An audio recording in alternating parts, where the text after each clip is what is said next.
My father always used to say, "This will teach you." He said it for scraped knees, for failed tests, and for broken windows. It was his mantra for every mistake. But the day he said it, while holding the old serpent cane, his voice low and cold as a tombstone, the lesson was different. I thought the punishment was about the pain, the sharp, fiery sting of a caning I knew I deserved.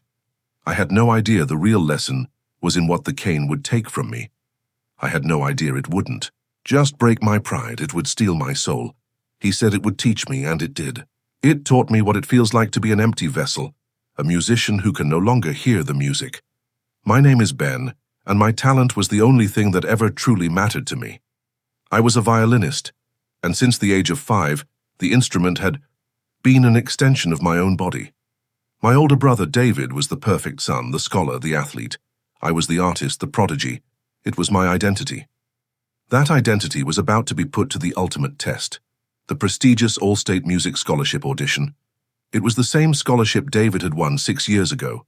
The pressure to live up to his legacy was a suffocating weight, and I knew with a sick certainty that I wasn't good enough. Not this year. My main rival was a girl named Sarah, a cellist with a talent so pure and profound it was heartbreaking. The piece she had composed for the audition was a masterpiece. I had heard her practicing it in the music rooms. It was beautiful, complex, and I knew it would beat my own technically proficient but soulless performance. My fear of failure, of being the second-best son, curdled into a dark, ugly jealousy. And that jealousy led me to commit an act of unforgivable sabotage. The night before the audition, I broke into the school's music room. I found her cello case, and inside, her sheet music. It was a single handwritten manuscript, her only copy. I took it. I didn't destroy it. I did something worse. I took it to the old abandoned part of the campus and buried it in the damp earth beneath the weeping willow tree. I had not just stolen her music. I had stolen her dream. The next day, the chaos was exactly as I had planned. Sarah was in a state of pure panic, her face streaked with tears as she explained to the judges that her music was gone. The judges were sympathetic but firm. No music, no audition. She was disqualified. I played my piece, my hands steady, my heart a cold, hard stone in my chest. I won the preliminary round. I thought I had gotten away with it. But I had underestimated my father. He was in the audience. He had seen the look on Sarah's face. He had seen the flicker of something ugly and triumphant in my own eyes. He was a man who understood human nature, and he knew with a father's grim intuition that I was involved. The confrontation happened at home. It was quiet, clinical. He didn't ask if I did it, he just said, "Tell me where you buried it." The lie died in my throat, I confessed everything. He listened in a heavy, suffocating silence, his face a mask of disappointment so profound it was like a physical blow. "I raised you to be a musician," he said finally, his voice a low, trembling whisper of controlled rage. "An artist, and you, have used that position to commit an act of profound, ugly jealousy. You have dishonored yourself, you have dishonored your music, and you have dishonored this family. Talent without character is a disease. It must be cleansed."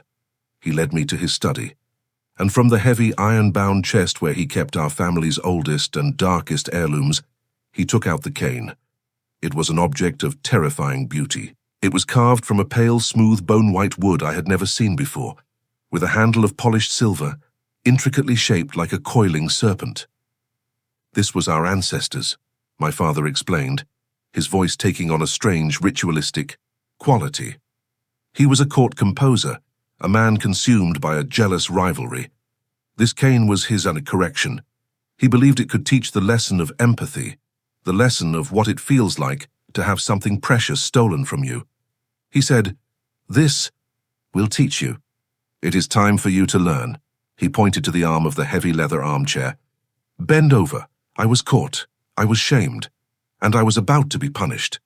With tears of fear streaming down my face, I did as I was told.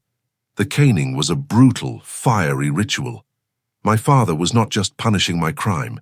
He was trying to beat the jealousy and dishonor from my very soul.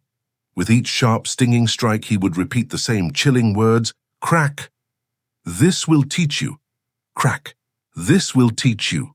The pain was a roaring, all-consuming fire. But it wasn't just pain. With each impact, I felt a strange, draining sensation, a profound and terrifying loss. It felt as if a thread, a beautiful, shimmering thread of music was being pulled from the very center of my mind, drawn out of me by the serpent-headed cane. When it was over, I was a sobbing, trembling wreck, my body on fire, my soul feeling quiet. Too quiet. "It is done," my father said, his voice heavy with a sorrow I couldn't understand. "The lesson is set." I stumbled back to my room. The true horror of the punishment began an hour later. I picked up my violin. I needed to feel it in my hands, to lose myself in the music, to wash away the shame. I placed the bow on the strings, and my hand froze. The knowledge was gone. The years of practice, the thousands of hours of muscle memory, the intuitive understanding of notes and harmony, it was all just gone. I looked at the sheet music on my stand, a piece I had known by heart since I was 10, and it was a foreign language, a collection of meaningless black marks on a white page. I tried to play, but the sound that came from the violin was a screeching, amateurish mess.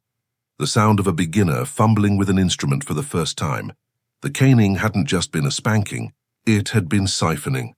The serpent cane, the instrument of a jealous ancestor, had lived up to its promise. It had taught me what it felt like to have my most precious possessions stolen from me. It had stolen my music. The silence that followed was the most terrifying sound I had ever heard. For my entire life, my mind had been a symphony of melodies, of harmonies, of the constant, beautiful hum of music. Now, there was nothing. It was a dead, empty void. I spent the next hour in a state of frantic, escalating panic. I picked up my violin again and again. My hands, which had once danced across the fingerboard with an effortless grace, were now clumsy, alien things. I couldn't remember how to hold the bow properly. I couldn't recall a single note of a single scale. The music that had been the very language of my soul was gone. Every attempt to play produced a screeching, scratching, agonizing noise, the sound of a dying animal. It was the sound of my own stolen talent. I stumbled out of my room and confronted my father, who was sitting in his study, his head in his hands. I didn't have to speak. He saw the look in my eyes, the look of a man who had been hollowed out. "It's gone," I whispered, my voice a ragged, broken thing. "My music. It's all gone." He looked at me, and for the first time I saw true, profound fear in his eyes. He knew the cane was a tool for a harsh lesson, a relic of a stricter time. But he had not known the full, terrifying extent of its magic. He had intended to teach me a lesson, not to erase my very being. "The ancestor," he breathed, his face pale. "The composer. The stories were true. We knew we had to understand the curse to have any hope of breaking it. The answer had to lie with the man who had created it." We went to the heavy, iron-bound chest. At the very bottom, beneath a false floor, was a small locked compartment. Inside was a single leather-bound journal. It was the diary of our ancestor, the jealous composer from the 18th century. The pages were filled with a spidery, frantic script, the words of a man consumed by envy. He wrote of his bitter rivalry with a more talented composer at the royal court. He wrote of his obsession, his rage, his desperate desire to be the best. And he wrote of the bargain he had made. He had commissioned a dark sorcerer to craft the cane, a tool to siphon the talent from anyone punished for a crime born of jealousy or sabotage. The journal was a horrifying testament to his madness. But the final entry, written in a shaky, regretful hand, offered a sliver of hope. "The gift is not destroyed," he had written. "It is merely stored. The serpent sleeps, coiled around the stolen music. The gift, selfishly taken, can only be reclaimed by an act of selfless creation for the one who was wronged." Selfless creation for the one who was wronged. The meaning was as clear as it was horrifying. I had to help Sarah, the girl whose dream I had tried to destroy. The final audition was in 2 days. I found her in one of the school's practice rooms, not with her cello but staring blankly out the window, her face a mask of quiet despair. I knocked on the door. She looked up, her eyes filled with a cold anger. "What do you want, Ben?" she asked. This was the hardest part. My pride, my shame, it all screamed at me to run. But the silence in my own head was a louder scream. I came. Here to confess, I said, my voice trembling. And to apologize, it was me, Sarah. I took your music. I told her everything. About my jealousy, my fear, and the stupid, ugly act of sabotage. I didn't tell her about the curse. How could I? I just told her that my own guilt had been a punishment far worse than any she could imagine. She listened in a stony silence, her expression unreadable. When I was done, she just shook her head. "It doesn't matter now," she said, her voice flat. "The audition is in 2 days. The piece is gone. It's over." "No, it's not," I said, a new, desperate idea forming in my mind. "I can't play anymore, but I can still hear. I can still compose. Let me help you. Let me help you write something new, something even better." She stared at me, her eyes filled with a deep, profound suspicion. But she also saw the genuine, desperate remorse on my face. She saw a boy who had lost everything, and in that moment, she chose to see a fellow musician in pain, not just an enemy. For the next 48 hours, we worked without sleep. It was an act of pure, agonizing creation. I couldn't touch an instrument, but the music, the theoretical knowledge was still locked in my mind. I hummed melodies, I tapped out rhythms, I described harmonies with a desperate, frantic energy. I poured all of my stolen genius, all of my frustrated talent, all of my profound, gut-wrenching remorse into her. And she, a true artist, took my chaotic ideas and wove them into a masterpiece on her cello. It was an act of selfless, collaborative creation, born from the ashes of my own selfish destruction. The night of the final audition, I sat in the audience, my hands trembling. Sarah walked onto the stage. She looked at me for a single moment, a look of shared nervous understanding. And then she began to play. The music that filled the hall was the most beautiful, heartbreaking, and triumphant sound I had ever heard. It was my soul and it was hers intertwined. It was a story of jealousy, of loss, of regret, and finally of redemption. As she played the final, soaring, triumphant note, 2 things happened at once. The entire auditorium erupted into a thunderous standing ovation, and a warm golden light flooded my mind. The music, the feeling, the knowledge, the muscle memory, it all came rushing back in a dizzying, euphoric wave. I could feel the strings of my violin under my fingers again. I could hear the symphony in my head.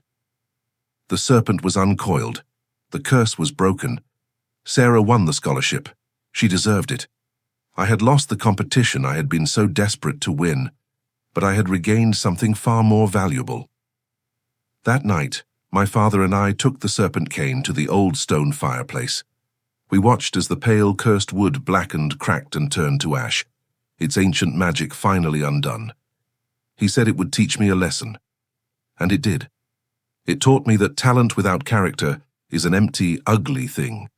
And it taught me that the music is not just in the notes you play, but in the silences you respect, the wrongs you right, and the selfless, beautiful harmony you create with others.